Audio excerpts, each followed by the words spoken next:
আর একটা জিনিস গাইস, যেটা আমি বলতে চাই, তোমরা তো জানো যে R15-এ তোমার কিছুদিন 4-5 হাজার কিলোমিটার চলার পর তোমার দেখো 4711 কিলোমিটার চলেছে।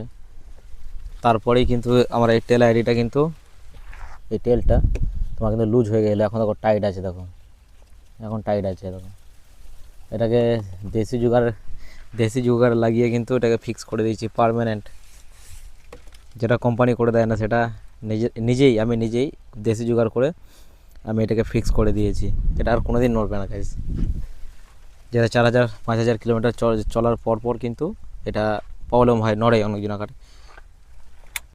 এটা কিন্তু 4000-5000 কিলোমিটার পর কিন্তু এটা লুজ হয়ে যায়, যে এই যে জিনিসটা, এটা লুজ হয়ে যায়। তাই এটাকে দেশি জুগার লাগিয়ে কিন্তু ফিক্স করে দিয়েছি পার্মানেন্ট। আর কোনো দিন না নড়বে, না কোনো কিছু লুজ হবে। এটা পার্মানেন্ট পুরো ফিক্স করে দিয়েছি, আর কোনো দিন নড়বে না।